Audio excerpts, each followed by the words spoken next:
Hey y'all, check this out. The Czech just gave Ukraine the artillery blueprint for endurance.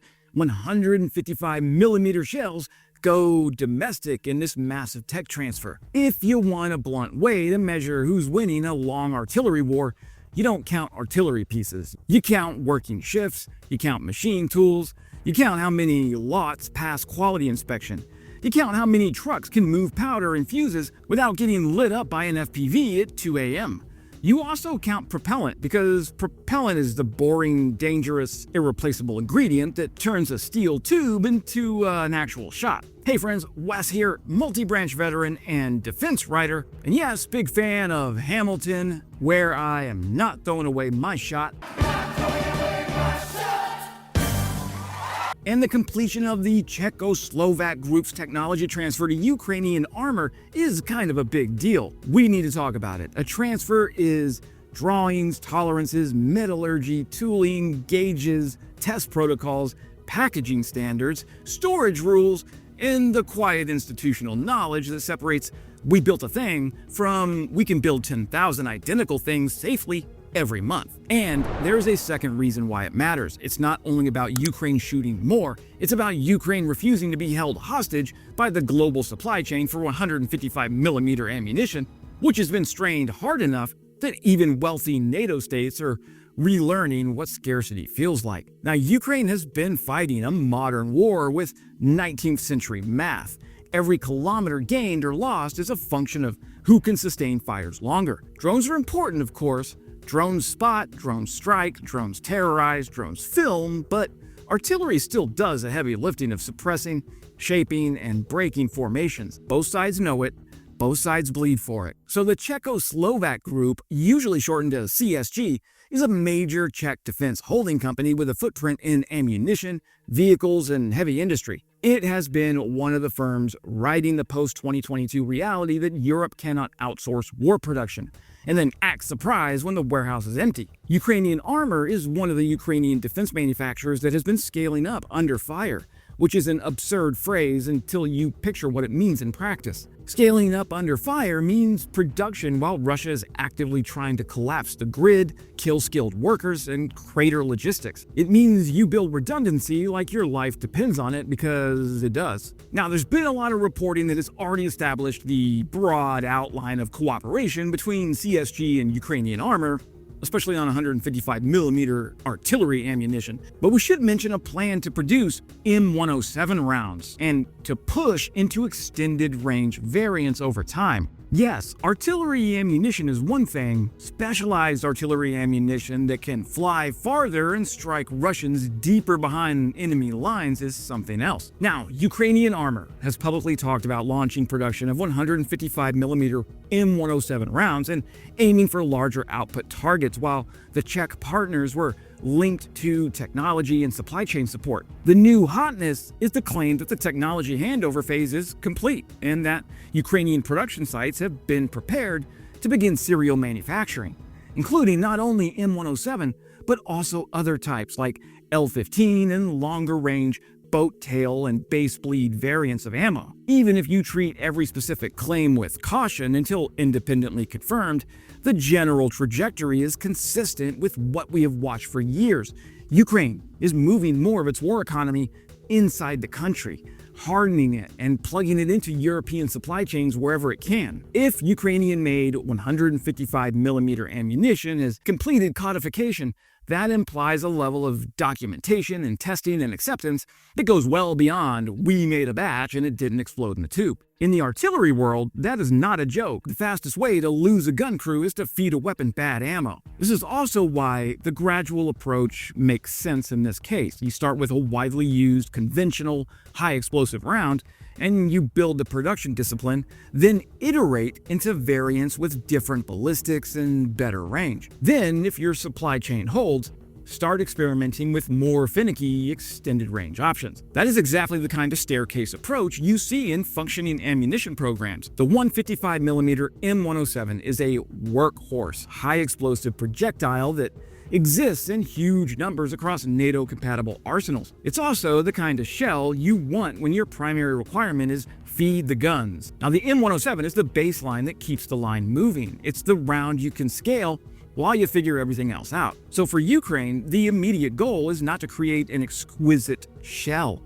It's to create a dependable shell at scale, under wartime constraints, that fires safely and predictably from the guns Ukraine already has. To me, that means M777s, it means Caesars, it means Krabs, and Archers. That means a mixed fleet running hard in mud, in winter, with barrels that wear out, and crews that don't get enough rest. Artillery support is not only a question of how many shells, though, it's also about matching charges, fuses, ballistic tables, all across a zoo of systems. A smorgasbord, if you will. Then doing it again after a barrel swap. Propellant modules, in particular, have their own standards and interoperability requirements under the Joint Ballistic Memorandum of Understanding framework, the boring NATO plumbing that allows one country's ammunition and charges to work across allied guns. If Ukraine can build shells that plug into that ecosystem cleanly, well, it reduces friction everywhere else. Military says codification is underway for the 155mm L-15, described as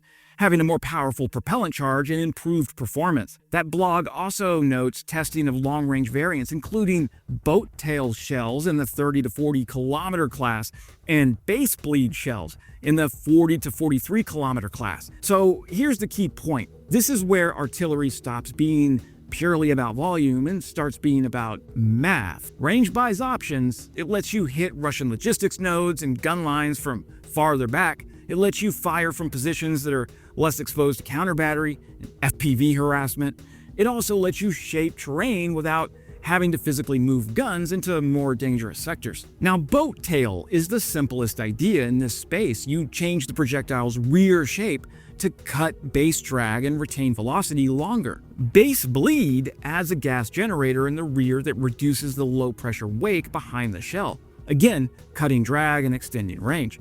Now, these are incremental aerodynamic improvements that, in artillery terms, matter a lot because range gains compound across the map. The NAMO Ammunition Handbook, for example, describes 155mm extended range munitions reaching beyond 40 kilometers from modern 52 caliber guns and explicitly notes interchangeable base bleed and hollow base features in some designs. This also connects directly to the less sexy bottleneck: charges. You don't get extended range with projectile shape alone. You just need the right propellant system, consistent burn characteristics, and safe pressure curves for the gun. Rheinmetall's overview of its 155mm modular charge system, which is in service with a lot of users, is a useful window into how much effort goes into these charges, not only the shells. Rheinmetall highlights interoperability, production scale, and range improvements when paired with extended range projectiles. So when Ukrainian Armor CEO is quoted by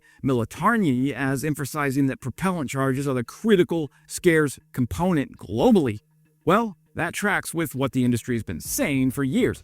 The shell body is heavy industry, the charge supply is chemistry, safety regulation, and capacity that cannot be conjured overnight. Modular charge production at scale is its own war within a war. This is why the partnership between the Czech Republic and Ukraine matters, even if the first visible production is just an HE shell.